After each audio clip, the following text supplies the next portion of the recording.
Welcome to Portals of Perception. Central to the Portals inquiry about the future is finding and appreciating voices at the leading edge. People who bring to life emergent insights at the frontiers of the human project and its evolution. Layman Pascal is one of the most prolific, spirited, creatively embodied meta-modern liminal web voices. He is the ever profoundly inquiring, weaving, integrating artist voice of the Integral Stage YouTube channel and podcast. You can simply listen to the opening segments of a few of his conversations and be initiated into an altered state. Layman conducts, together with Bruce Alderman, conversations about post-metaphysical and meta-modern spirituality, rethinking religion, the soul of AI, and much more. Layman, welcome. It's a pleasure to be here. Did I miss anything there in my opening setup that I should have integrated? There's tons of things you could have integrated, but that was just fine. Okay, great. Well, so let me begin by asking you, what is the portal you're in at this time? What are you working on? Yeah, that's really interesting as a question because I feel like my life is nothing but portals. But one of the things that's really in the foreground for me lately is how to protect and encourage what we might call magical and sacred approaches to wisdom development. How do you get the intuitive and shamanic and archaic and occult and hermetic approaches to human development in play in a way that isn't just regressive and fantastical, in a way that is somehow currently not fully integrated with the new wisdom culture, where you have nice integrative cognitive science, Buddhist friendly new Christian mysticism, but it doesn't quite fully integrate these more non-linear and often dark aesthetics that were involved in shamanic and occult traditions. But also, how do you keep those traditions from being what I call recaptured by the social? How do you protect the sacred from being substituted by social and superficial versions of itself? So that's an area where I have a lot of passion at the moment, but it's, like I say, one of a dozen areas where I have a lot of leading edge passion. I'm curious that you selected the position or the stance of protect the sacred. Why would your posture be one of protection as against rediscovery, re-enchanting, pathfinding? I would look at two aspects of that. One aspect is the human beings, and one aspect is the cultural phenomenon itself. So what I feel is that human beings have a lot of different natural neuroatypicalities or neurodiversities that are born in our cultures. And that in very long-lived societies, like the ones that dominated for the last 100,000 years, they worked out methods without fully understanding how it worked for finding people who had different interesting skill sets. And some of those skill sets became the wisdom tenders, the shamans, the Gnostic intermediaries of those cultures. And people are still being born with those interests and those capacities. But there's currently a lack of ability in the global village to recognize them, to encourage them, to have them find each other and peer develop, establish eldership transmissions, and to be recognized and given some status in the greater society so that their voices are at least entered into the decision-making discourse. So I feel a sense of care for those individuals who are often excluded, not represented, and their skills might turn on themselves. Some of them are in the worst possible positions in our current society. So there's that care in terms of protection. But the other reason to use a word like protection is to bring in an element of vigilance.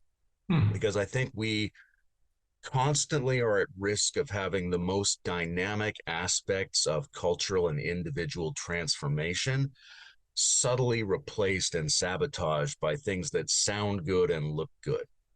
That the superficial mechanisms of our culture, our media, our economy, the gossipy part of our own minds, our allegiances, our symbolism, all this sort of social architecture has the tendency to enter and replace the sacred, so that we get civic holidays instead of truly transformative social rituals, things like that. There's this discussion around fats in the body, and they say that trans fats are not themselves toxic, but they cause toxic effects because they replace healthy fats in your system. And I think the kinds of psychotechnologies and cultural technologies that are truly transformative and allow us to mobilize adaptively in response to collective challenges, is very easy for those things to get replaced by things that sound good, sound progressive, sound positive, sound like they're on the right side of history, and shun a lot of the actual vital roots that are necessary for the often uncomfortable experiences of real transformation. So part of that vigilance that you're describing has about it the invitation for the cultivation of the depth dimensions of these. Do you find that these are developmentally acquired predominantly, or is it a natural inclination, or all of the above and more? How do you appraise those currents in both in individual people that you see around you and in the culture broadly? It's all of the above and more, right? One of the classic arguments that goes on in leading edge discourse spaces is between developmental maturational phases or some more basic universal set of inborn capacities for certain kinds of intelligence and certain kinds of state activities. And they're both correct in their own way. For me, one of the ways that I've come at it is to think about different kinds of developmental axes. For example, there's a kind of development that goes with the shifts in dominant historical, technological, and cultural regimes. And we can see that they kind of build on each other in a certain way. The tools we use determine how we think and how we collectively feel, and which ranges of patterns in the universe we're capable of detecting and working with. But there's also some inbuilt human developmental capacities that seem to have been available at each of those historical phases. So it's like there's at least two different axes of development. And we're able to mature as human beings. We're able to bring more of our internal parts together in our actions and our decision making. We're able to process complexity through simple acts of immediate encounter and participation. And I think we do develop our ability to be able to do that. But the interesting thing is that we develop it by practicing things that we already have. So I think we're looking at a situation where the basic components, the basic internal moves and drives that allow us to development are something we have all along, and we can check in with them, and we can often get visions and experiences and states that show us what's possible were we to continue to put the efforts in, but we have to put those efforts in. Otherwise, sort of the entropic inertia of the universe will start undermining that. Why must we reintegrate the sacred, and how do we do that in ways other than relapsing to perhaps the historic pathways to the sacred, such that we are evolving our way into the emergence of the new sacred that is seeking to find us as much as we seek to find it? The reason we need to is tied up with the notion of the meta crisis, which is a way of saying the poly crisis has common roots and requires a transformation of our thinking in order to deal with it. But there are ecological dimensions of the meta crisis, which require us individually and collectively to have a new relationship with nature. There are sociological elements that John Vervaeke calls the meaning crisis. And the sacred and the technologies and practices of the sacred is the ancient human way of generating enough meaning that we are not only sustained, that we have that extra sense of shared meaningfulness that allows us to adaptively mobilize to face the problems that are arising in a given historical epoch.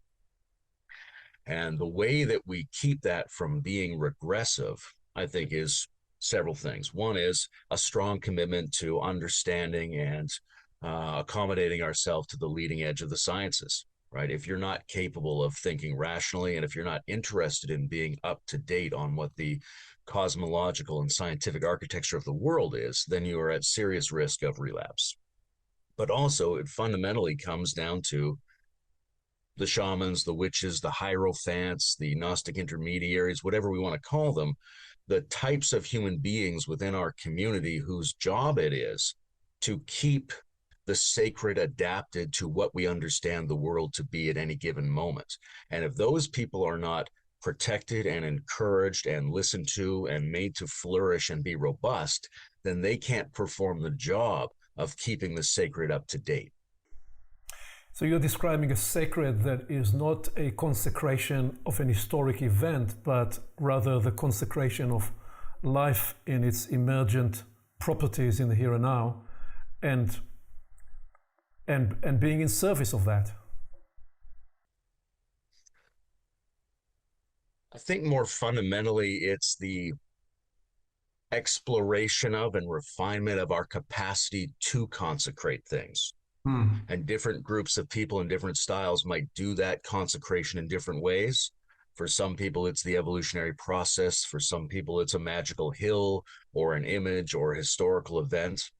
And we need to be thinking very broadly about how different people perform this in different cultural contexts and through different languages.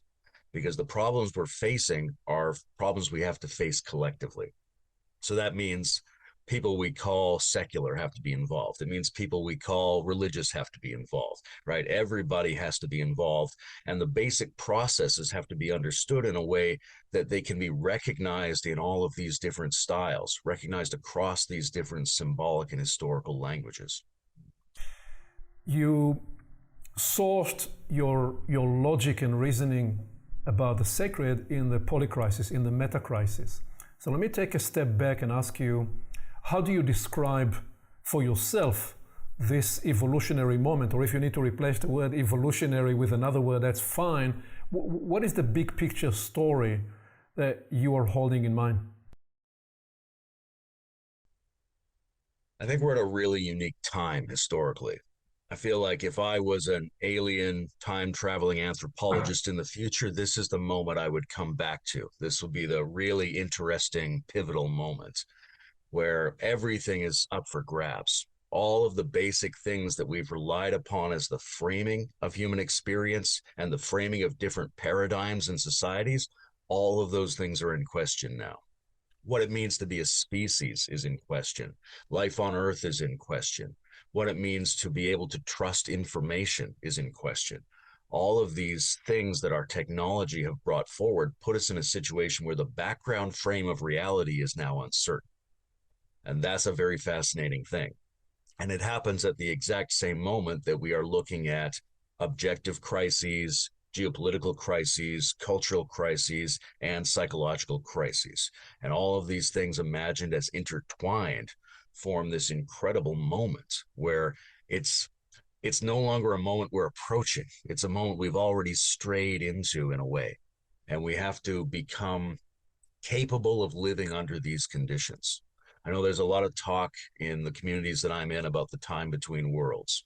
And it's usually framed as, we had a basic social consensus and then things got strange, often because of new encounters and new technologies. And there's an interregnum, there's a period in which we have to figure out how to establish the new consensus. There's a lot of truth to that, but I think there's also a lot of truth to the idea that we're now sort of basically in an in-between time, and that's going to characterize us. That the uncertainty and the plurality and the not knowing if you can trust any ideas or any information, where everything is constantly astonishing.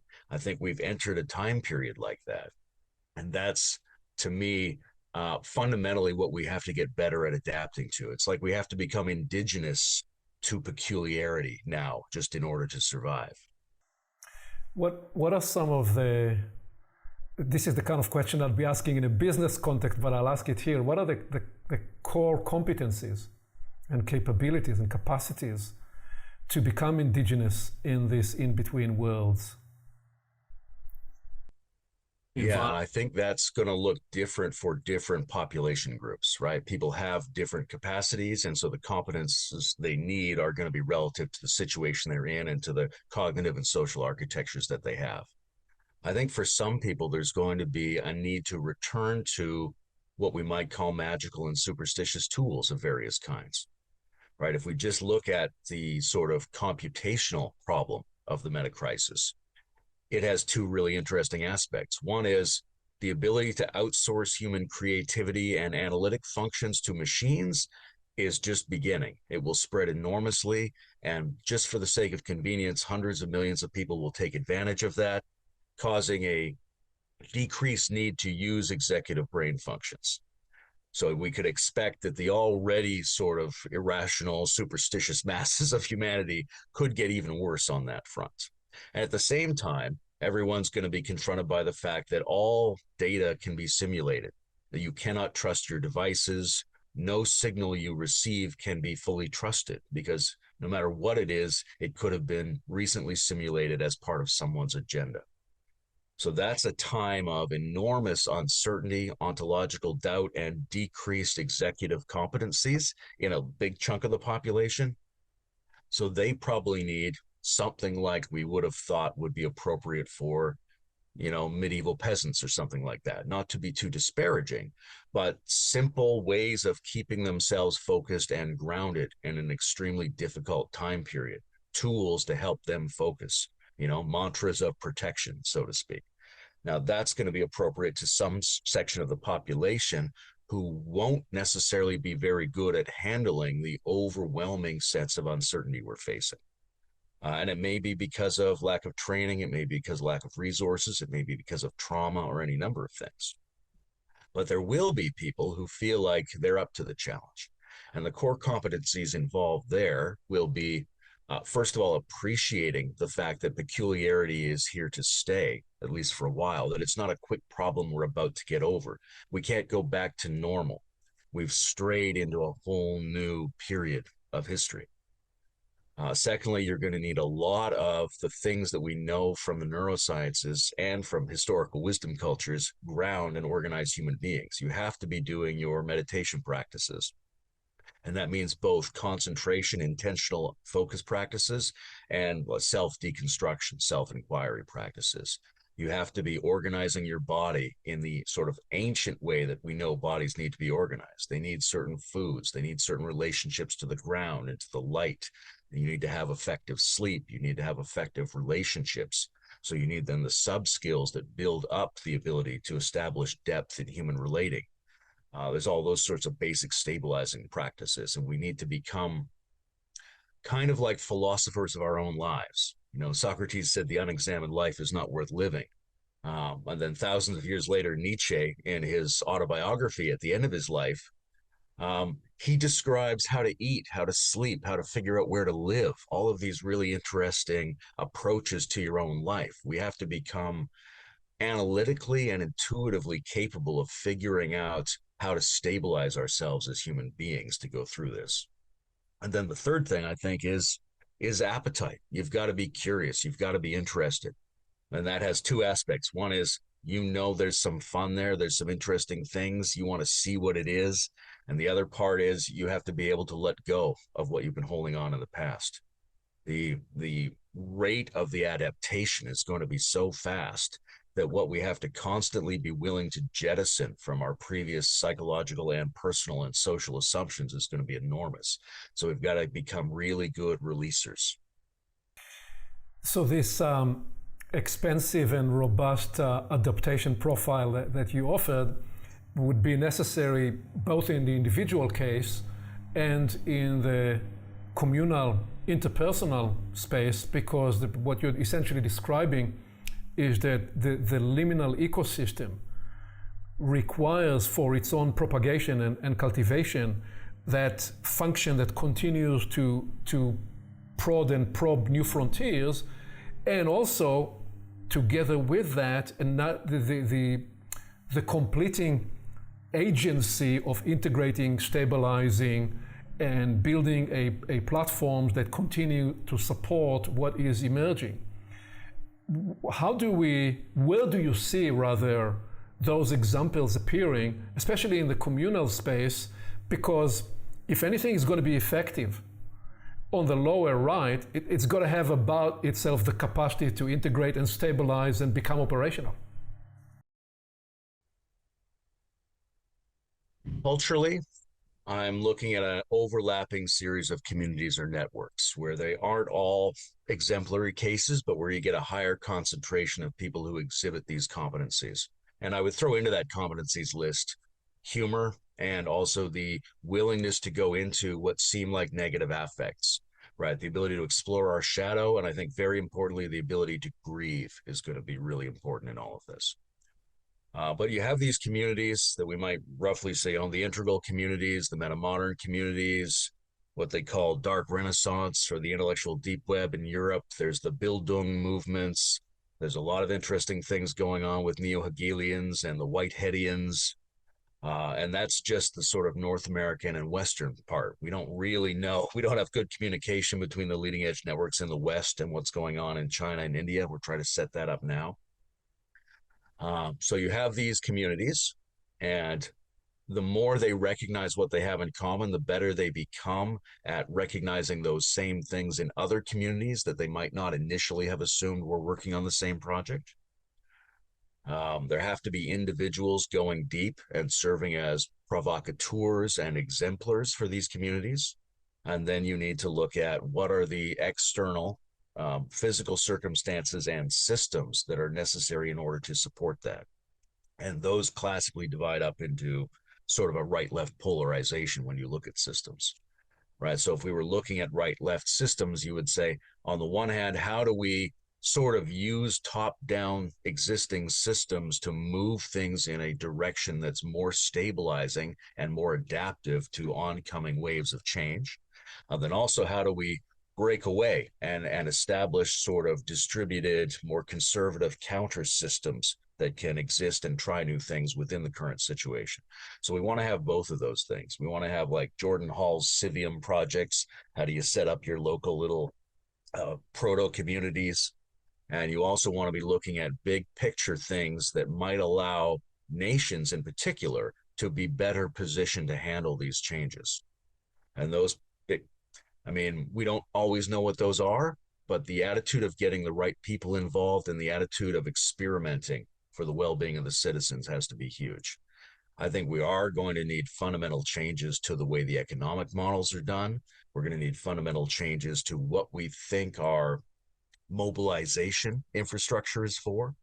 Like, it may be that we can't get out of this unless the environment becomes part of the purview of the American military, you know, or something like that, right? We need to be looking at radical top-down solutions that will help create the situation in which people can more rapidly adapt to circumstances.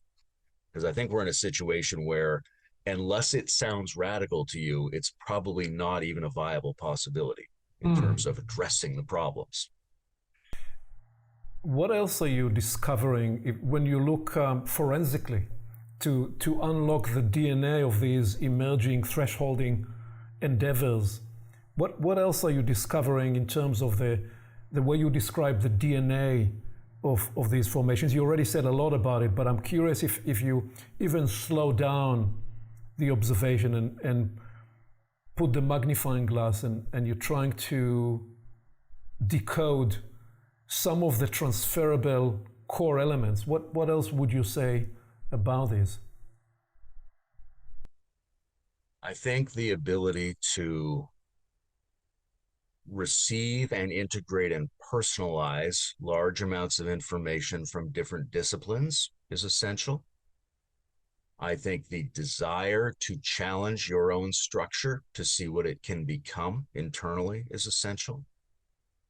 I think the kinds of people who can do this are the kinds of people who I might describe as organically spiritual and religious, meaning that they've adapted to the need to recognize their different internal parts and bring those parts together in a tighter team to create an excess effect, a gestalt effect that feels like the transfiguration or the divinization of your experience.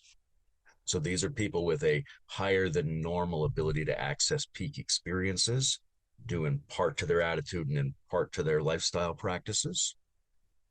Um, I think more and more we're seeing people turn to questions of mutual support and trust in the networks they're building, right? We've seen a huge increase in thinking through networks as a basic metaphor for reality. That goes along with our network technology. We've been trying to set up these networks, and we've been a little bit puzzled why we aren't getting more transformation at a larger scale more quickly from networks of really good people. And I think part of that is that these networks themselves have to be, I don't want to use the word purified, but more grounded, more reliable, more humane, exhibiting higher mutuality and higher integrity. And I think the urge toward establishing that within your networks, that's going to be a huge part of this and is part of the forensic detail that's necessary to look for. So I'm interested to explore further both the leadership conundrum in this context and also where you just landed. Can you say a little more about what is the nature of the outage? Because it has always been the case that when you have a small group of people who believe passionately about something that feels right as the future of the world, they wonder why the rest of the world is not finding them yet. And that's a bit of what you're describing. There was an expectancy that more people will find and will congregate. And perhaps they do, but on their terms. So you struggle time and again to find critical mass that can actually generate perhaps a meaningful difference. So I'm asking both about the outage conundrum and about the leadership conundrum inside those endeavors. I think we need leaders who are going to be able to motivate people across the historical boundaries of these movements. And those boundaries, they come in several different forms. One is a tendency to be too idealistic and not be interested in the actual levers of power in the world.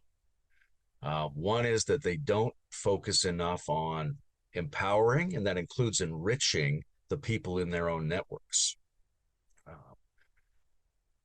And part of that problem in turn, I think this is a very tricky one to handle, is that the people who are most aware of the greatest number of problems tend to bring all of that to bear on each thing that they're doing. And if you wanted to create a more powerful network, you would have to say, well, we just need to do a bunch of things that really empower all of us so that we can focus on the things we want and not spend all of our time litigating whether each of the individual projects is up to all of our integrated value standards. I think there's a problem with marginalizing people from these communities based on collective narratives about who's problematic. Right. And we do have to be more aware. We do have to be more sensitive to power dynamics and power games and structural things like that. And we want to build, like I said, integrity and trust networks that we can work with. But as a larger field, if you want to change the world, you're not going to be able to do it without unsavory allies. There's no way to cause change without including a lot of people you don't like and who you might even think are dangerous. And so there has to be an attitude, an anti-fragile attitude of how can we make use of the people we feel are problematic, not how can we get rid of them and focus just on the purity of the people we think are okay. I think there's a lot of missing actual spiritual depth and transformational praxis in these communities. There's a lot of social idealism and not a lot of real hard internal work, although I think that attitude is changing. I think there's a problem in getting different aspects of these networks linked up to each other, that the people who are interested in ecology don't necessarily know what the crypto people are doing, who don't necessarily know what the psycho-spiritual people are doing. And they all in general recognize the same problem and want to work on it, but they don't understand each other's areas well enough to take action on them and generate projects on that basis. And so leaders need to be able to see and cause people to challenge the limiting boundaries that have traditionally surrounded change communities. And a big part of that, I think, is just a combined attitude of sensitivity and resilience, so that the leader has to be able to say, understand and demonstrate that they get the concerns, but also demonstrate that it's possible for us to step beyond our concerns into action when we need to. So this syndrome, two syndromes I'm hearing in what you're describing. One is you have the people that are highly aware. They often are the people that have gone through a profound, somewhat eccentric individuation. And so they would often be the type that would be less likely to truly collaborate as part of a larger system. They would like to do it on their terms. You get a bunch of smart, intelligent, brilliant people who each would want to collaborate within the vein of their comfort zone. And then you layer on top of it what you describe as within the meta-crisis or the polycrisis, there are those who are drawn to different, the ecological and psychospiritual. And within that, the third dimension, as you said earlier, most people, large majority, have followed the general disenfranchised typology. That is to say, you won't find them in the corridors of power, whether it's the corporate or the geopolitical world. You won't find them in Davos, for example. So these are almost insurmountable problems to overcome.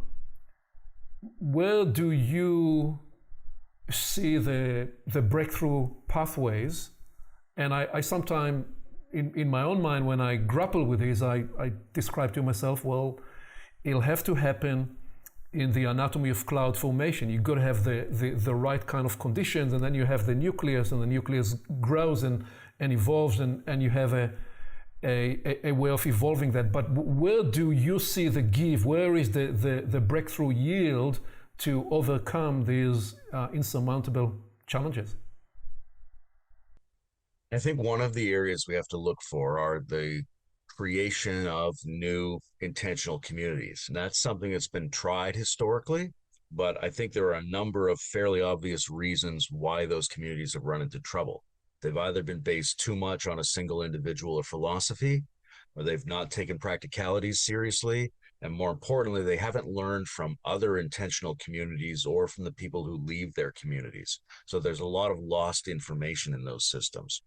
But if you can recapture that information and reintegrate it and set up these alternative living circles where people have to do practical things as a team in order to make it function, then you train up the set of capacities that are needed. So we can't just do it top down. We can't just do it through idealism. So that's important. That's one of the areas that I'm looking toward. Another area is you have to get the kind of people who, like wranglers is how I would call them.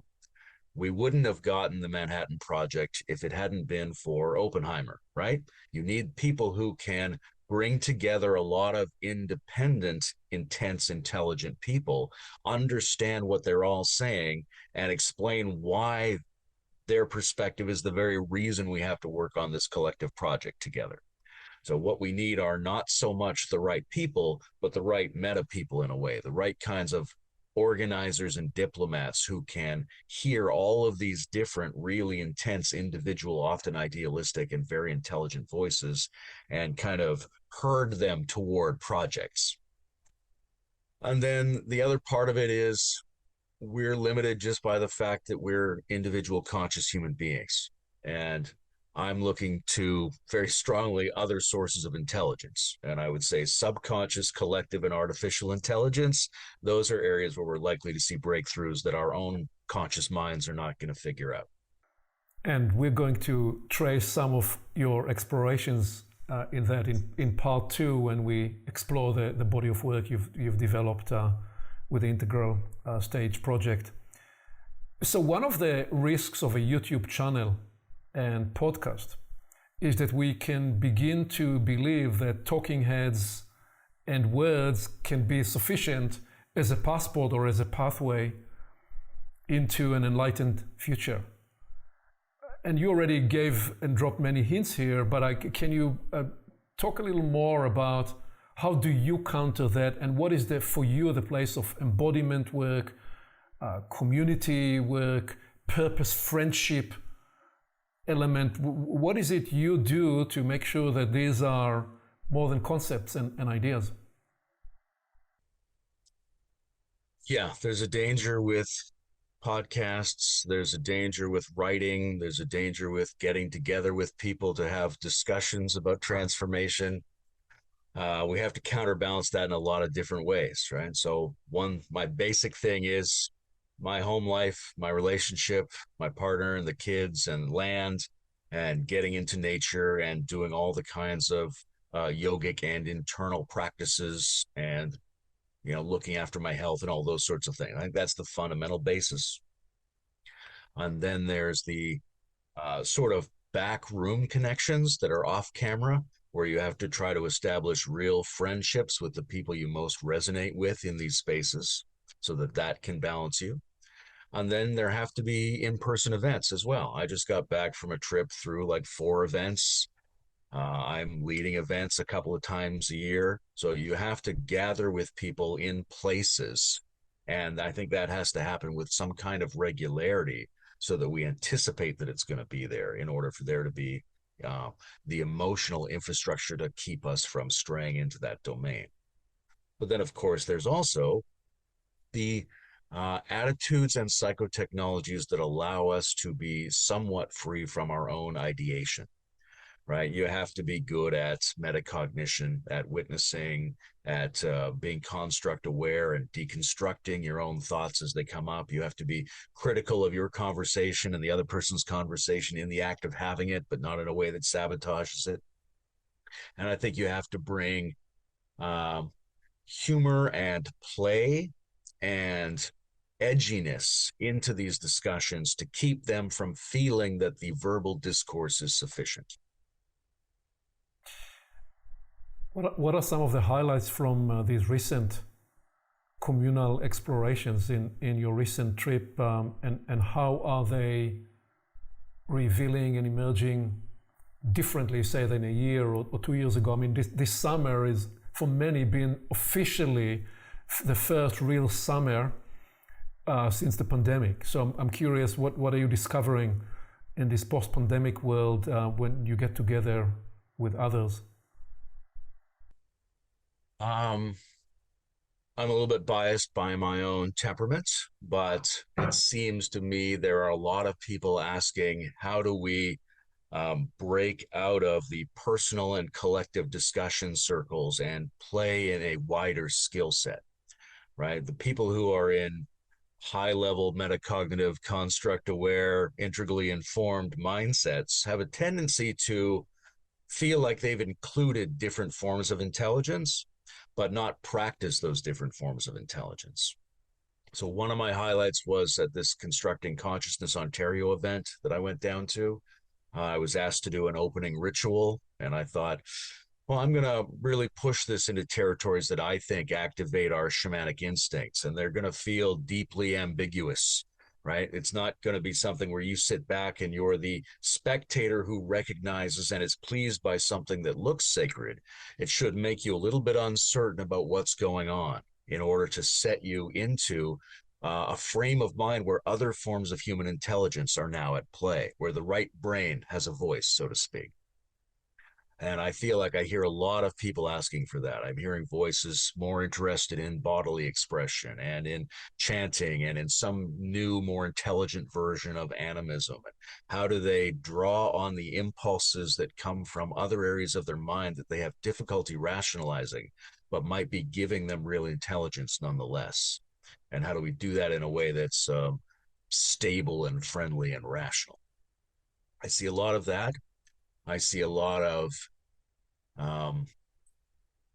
interest in the skill sets necessary to navigate greater complexity that are separate merely than looking at and naming complexity. So one of the things I did was go down to Benita Roy's ranch in Connecticut.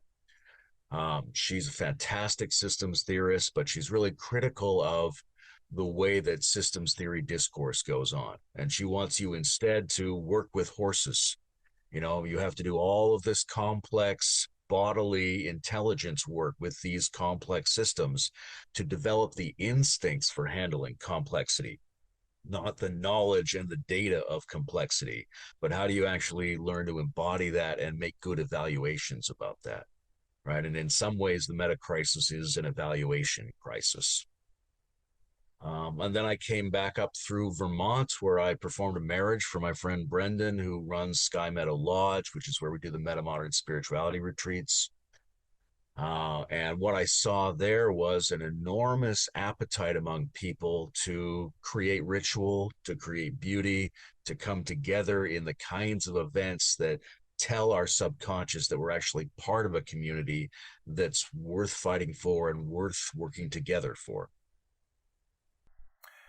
So what I'm experiencing through this cast up of just recent experiences is a deep yearning for a certain qualities, the qualities of beauty, of resonance, of elegance, of the sacred and of grace. It's as though we have used up so much the meta cognition, and we are starving for something else, and people are looking to create it and to facilitate it and to nurture these opportunities. That's what I'm receiving through the transmission of these recent experiences. Yes, that's what I feel like I'm receiving as well. And it suits my temperament in many ways, that I've sort of moved from being a person focused on meta theory to a person more focused on the culture and the interaction of these networks, to a person who's more focused on hearing people crying out for these things and trying to be a voice for that. Let's just do a moment of deep dive on what you describe as that metacognition processing, because one of the unique capacities that you embody in this conversation now, in many of the conversations on the integral stage, is what I experience as a perspectival fluidity and agility. And it is, I experience it as the capacity to be in multiple places and configurations concurrently. It has the nature of very much from quantum physics. We know that when we look at a particle, well, once we take in the position of looking at the particle, that particle is no longer there, because just us looking at that particle shapeshifted its cosmology. I'm interested, and in a way I'm circling back to what I asked you earlier about where is it arising, what are we learning about the people that represent those capacities.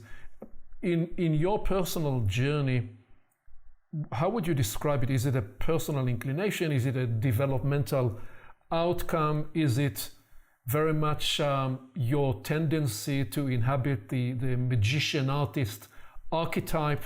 How would you describe this interior actuality of this evolving, forever shape-shifting cosmological arrangement? Some of it's built into everyone, right? Like if we just look at a normal human life, you watch this child move through these phases of change and development, and they stabilize what seem to be new operating systems, new capacities, and new worldviews. So this unfolds automatically in everyone to some degree. But I think there are types of individuals whose inbuilt proclivities make them more of an intentional participant in those changes as they occur. And that helps them be interested in continuing that process sort of when nature leaves off. As you become an adult, you have these extra memories of how you went through those processes, and you found them very interesting, and you were trying to help them along as you went through them. And not everyone went through them in that fashion. So then those people have to do the experimental and theoretical work of trying to chart out how we could continue to go forward and make that available to other people insofar as it's a healthy, good option for them to put effort into that. And I think one of the things we're starting to see now, one of the things I'm looking at more and more, are what are the different modalities in which people can go through these processes. Because we've had a couple of decades, maybe a couple of centuries, depending on how you look at it, of really good theory around adult developmental cognition, right? And we can look at how things are looped and how sets grow to include sets and how the subject of one stage becomes the object of the subject of another stage as it turns its embedding into something it can deal with. Those are really good analytic models, and we need those good analytic models. And I think they'll be especially important when we have to translate some of this into computational and machine language. But looking at the abstract patterning is not where these processes occur. That's just how you clarify the processes verbally and symbolically. The processes are actually going on in the rest of the organism, whose intelligence is primarily subconscious, participatory, affective, interactive, things like that. So we need to be looking for those patterns of the development of increasingly meta-referential cognition to the point where it becomes an interest in metacognition itself. But how does that show up in these other modes? How were people able to do this with drumming instead of self-watching? How are they able to do this with art instead of with language? How might our distant ancestors been able to have done this when they were successful? And how might it be applicable to a wide variety of types of human being and a wide variety of cultural backgrounds, many of whom have no particular interest in the sort of abstract analytical process, but who nonetheless are capable of continuing evolution, especially if they happen to be those people who have the instinct for being an intentional participant in their stage-like unfolding. You're describing something that's much greater than epistemic humility in the head. You're describing an embodied and ensouled way of being that I would, the language I would choose there is to describe it as a plasma state of emergent liminality. It's a forever being in that space between pre-emergence and emergence, possibly in the synaptic cleft of possibility. And there is a way of experiencing this in the distributed intelligence that a human is, and is forever emerging to discover itself to be, where there is a way of forever attuning to that probabilistic convergence of truth, of goodness, of beauty, and choosing to go wherever that goes. That is just how I observe you in action on the integral stage. I'm curious, how would you describe the interior experience of that inner fluidity? Because I'm describing what I'm seeing from the outside. I'm curious what it feels like on the inside. The first thing I would say is that it's a combination of fluidity and intensity. That a lot of the modeling work I've done is around this idea of the metaphysics of adjacency, or like how things operate in the space between world spaces or between ideas, right? And they can be very spaced out, which is pluralism. They can be very nicely packed, which is integralism, or they can be very intensely packed, which is sort of like a Zen koan, where you can't separate sameness and difference. You can't unbind them. They're fundamentally put together. And I think the intensity of that is important. It's important to have the fluidity of shifting between perspectives. And it's equally important to counterbalance that with the intensity of going into internal states where it doesn't seem possible to separate those perspectives by even a millimeter. So I think both of those practices, the non-duality practices and the shifting back and forth practices, are important. So the kind of hunger and thirst that might drive someone to Zen meditation, I have that, and I think that's important, and it's important to get into those really unusual intensity states.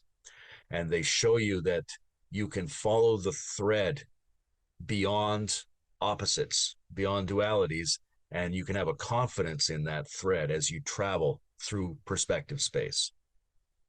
So that you're not threatened by the opposite, because you know the opposites can't fundamentally be disentangled from each other. So there's a pleasure in that as well. That's part of it as the internal experience. Another part of the internal experience is just curiosity. If you're talking to people who are interesting, then don't ask things you don't care about. Ask the things you're actually curious about. And that makes energy flow, and it makes them bring their perspective forward in a way that you can join that perspective, because it actually is the thing you thought of that you're curious about. So if there is an organizing principle to this inner fluidity, what is it? Because because if somebody looks from the outside at that conduct, it may appear to be that this person has no particularly defined conviction, but there is something else underlying, some infrastructure. And I'm curious if you needed to define, put you on the spot to define an organizing principle. I mean, one you just articulated now. Could it be that your organizing principle is intensity? If to offer my conjecture before you offer your answer, and then you can reframe. I would describe, just through the observing experience, that it's either to do with flow or with freedom or with the emancipation of what is latent and is pregnantly waiting to be unlocked. That's how what I think I'm observing. But I'm curious, what for you, if there is an internal organizing principle, what is it? I would use at least three internal organizing principles. Okay. One of them would be, non-duality. One of them would be something like self-love in a very special way, which is you've heard your own voice. You know what it's like to feel like you did something really well in a way that entertained and pleased you. And so you're looking for not just a flow state, but a particular kind of flow state where you think, oh, only I could have done that. And I love that. So there's a navigational element to find that thing if you know it's out there. And then the third, probably the most important principle, is to bring your different internal functions together. And this is part of what I call the integration surplus model of spirituality. But we have these different aspects, whether it's parts work or internal family systems or the Gurdjieffian system, which I'm very versed in, of heart, mind, and body. You want these different internal intelligence systems to be collaborating.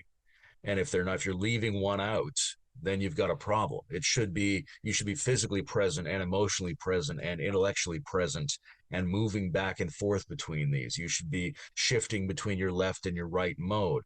And this is not, even though it can be confused for, and we have to do work to distinguish it from, it's not just a chaotic, schizophrenic maelstrom.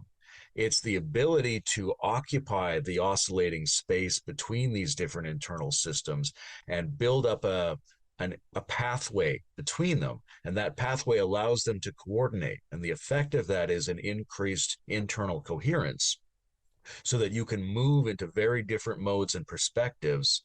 And it's all sort of haunted by the general coherence that you're building up between those systems. And I think that's, as an individual, what distinguishes it between that and a sociopath who just doesn't care which perspective they take at any given time.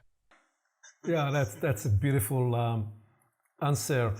I experienced when you were describing the quality of self-love, that the navigational tracking of that has about it the quality of joy, that is part of how it is revealed. What else would you say about the discovery of that self-love as a GPS, as a navigational system, and about its nature? How would you characterize that? I think joy is a good term. I think there's a precision to it. I think of it as having a rhythm, having an acoustics to it. And part of that is because one of the places I first saw it was in certain writers. And so you hear it in their voice, so to speak, in the movements and the flow and the emphasis of certain people. And I think that's another aspect of it. If you can fall in love with the unique spirit of certain people who you feel are great in their way, who have depth and brilliance and transparency and nuance, then you can look for that in versions of yourself. And you're not satisfied until you find something that reminds you of that thing you saw in those other people who are your mentors or templates or mental touchstones for what to look for. And so there are certain thinkers, certain writers, certain saints who I'm just in love with. And when I do something that reminds me of why I love them, then I see why I love myself as well. Mm. If you need to trace the earliest experience where you are awakened to that kind of internal resonance and registration, where do you go? If you go back too early, you lose a lot of useful semantic content, because the first image that comes up for me when I was a boy, uh, quite young, even though I'd probably already started doing meditation exercises, maybe the third or fourth grade, we would play badminton as families, right? And so the kids would play. And I had this recurrent experience, which was when the shuttlecock got to the apex and started coming back down, I felt like I saw something up there, and it filled me with mirth. I would fall down on the lawn laughing and laughing. But as I fell, the fact that I was laughing and that there was no justification for my joy became the thing that justified my joy. Like, the most entertaining part was that it was unjustified ecstasy, which led me to be extremely entertained with what was happening. So there was a sense of a loop and a sense of an expansion and this deep feeling that I was peculiar in that moment. I was idiosyncratic in being the person who got that particular joke. And it was this sense that there was a tremendous accessible joy that involved some kind of internal loop and is unique to you in any given moment. Was it really the badminton, or was it actually some form of an etheric or auric vision that you got the glimpse of? I don't think that badminton itself is a reliable technology to induce this experience in people. But it's a combination of things. It was what I saw subtly and what was going on in my body, but also it was a safe place and a beautiful place, and the landscape and the other people. Many things come together in those moments to support those things. And when you take that kind of interior awareness that there is a some kind of a symphonic quality, the environment, the other people, what you're doing physically, and what becomes activated in your senses when you take it further up the maturation line through youth and so on, what's the next highlight that you would describe where this quality of self-love and joy appears? Yeah, that's a really interesting question, because I spent a lot of time early on working on science and mathematics and logic, particularly where there were paradoxes and puzzles. I loved things like that. I was also very attentive to occult and Rosicrucian information, and this sort of hermetic background of the culture was very interesting to me. But it probably wasn't until my early teens when I got very influenced by the surrealist art movement of the 1920s that I started to see again this self-love moment. Right, the surrealists were working on trying to bring the conscious and the unconscious minds together to create what they thought of as a surreality, a hyper reality of some kind that would access an organic capacity of something like genius in individuals, and it always created these uncanny liminal spaces, these strange images and these strange conjunctions of words. And I saw something really interesting there, which is a big part of, I think, shamanic culture as well. And a big part of developmental culture is how do you bring conscious and unconscious together? And as I began to experiment with their techniques early on, um, I would find combinations, unusual conjunctions in myself, which is what they were asking us to look for. And when you find a very strange personal conjunction, you think, wow, I've never seen those two thoughts together at all, and they're perfect somehow. It makes no sense, but they go together perfectly. They affectively resonate in a way that makes me feel like more than the sum of their parts is present. And I did that.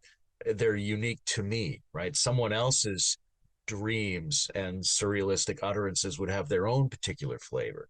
So in those sort of early teenage surrealistic experiences, I saw this other aesthetic possibility within myself that was unique and delighting and made me want to pursue it more. I am intuiting, I'm guessing that staying tethered to that inner guidance and sense of beauty and resonance had to be accompanied later on as you become an adult, increasingly with certain elements of defiance of what you choose to say no to, such that you are able to protect a sacred crucible on the inside. How would you narrate that story? Mm-hmm. I was very stubborn as a child, and I picked a lot of unnecessary fights against totally ordinary things. You know, you're like, I don't know about pants. I'm not doing pants anymore. Or I don't want any Walt Disney in our house. Or when I was a little kid, I would have these huge arguments against ordinary things. So I was building up a capacity to say no. And that came in handy later because I was able to say no with some strength, but I'd also worked through a lot of the reactive emotional content of saying no. So as I got to be a teenager, it was easier for me to say no in a way that was sort of relaxed and graceful, but nonetheless strong. Uh, and I think I actually didn't have to say no a lot because my confidence and my ability to get along warmly with people, and also my ability to excel at intellectual and physical tasks in the school universe, it gave me a lot of space. People gave me a lot of freedom to do what I wanted because I was excelling and not being too problematic, even if I was doing something they didn't understand. But periodically, I did have to say no, and it was usually no to what was socially assumed by either the media or my peers. And I tried to be as graceful about that as I could. Didn't always succeed. But where I felt like the most beautiful possibilities were being obstructed by convention, that was an area where I had to personally resist. You know, if it comes to Christmas and we're supposed to be delighted by Christmas magic, but instead we're just doing what we always do, if we're not really taking a stand on behalf of the magic, then we're also not taking a stand on behalf of the transformative state possibilities that are available in our lives. And we have to, if we want to continue to develop as human beings, we have to really be encouraging and clear and protective about the participatory magic of things, because that's a large part of what opens up new space for our emerging complexity to colonize.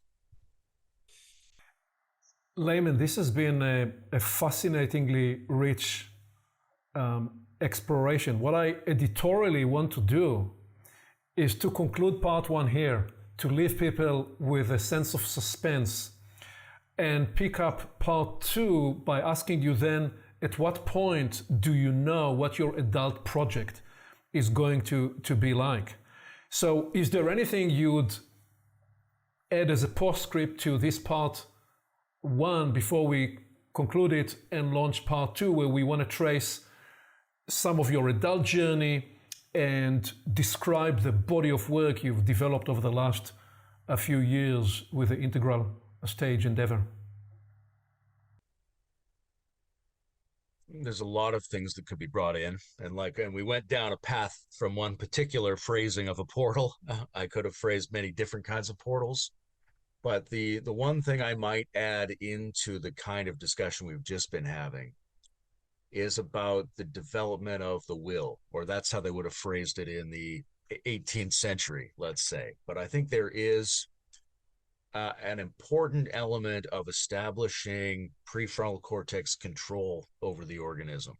And you don't want it to be too heavy-handed, but you have to discipline yourself to follow your subtle impulses, right? So saying no, taking a stand on it, that's one important thing. But any artist knows this. You get an idea of a thing and it might be perfect. You think, oh, I could take those rocks and I could arrange them like this.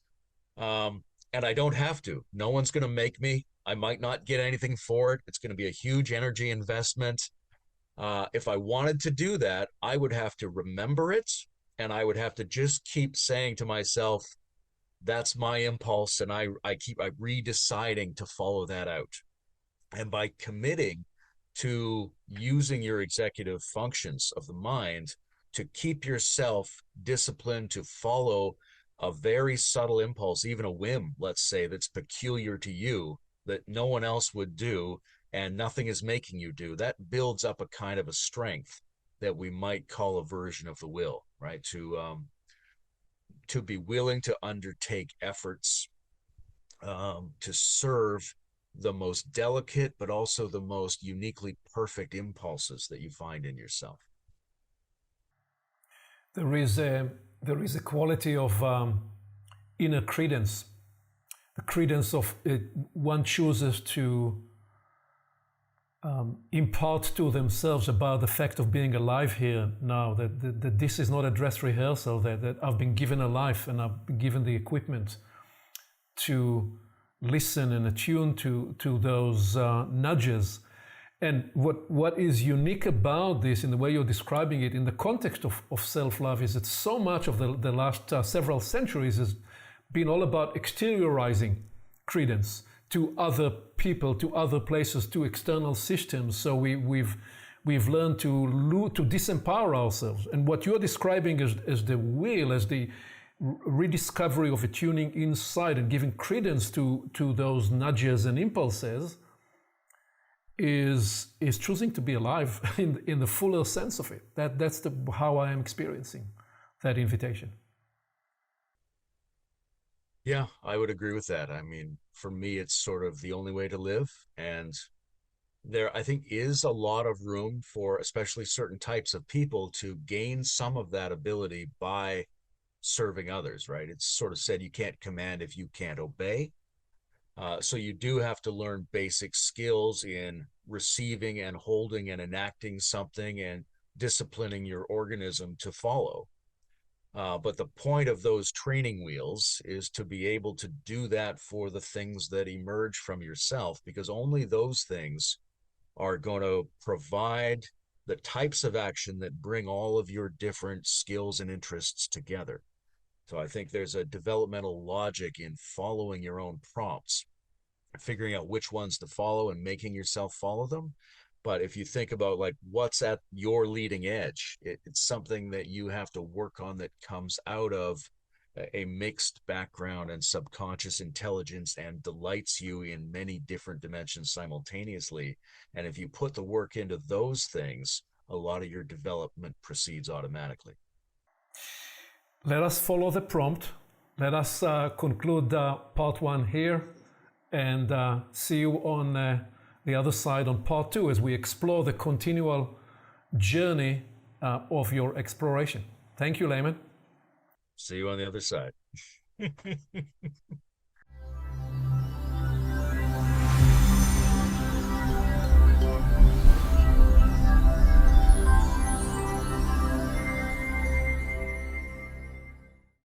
Along with our website at portalsofperception.org, Portals is also available on YouTube and on all podcast platforms, as well as social media. You can become an active member and join the conversation in community events. And you can help us get the word out by liking this content and by sharing it with your friends.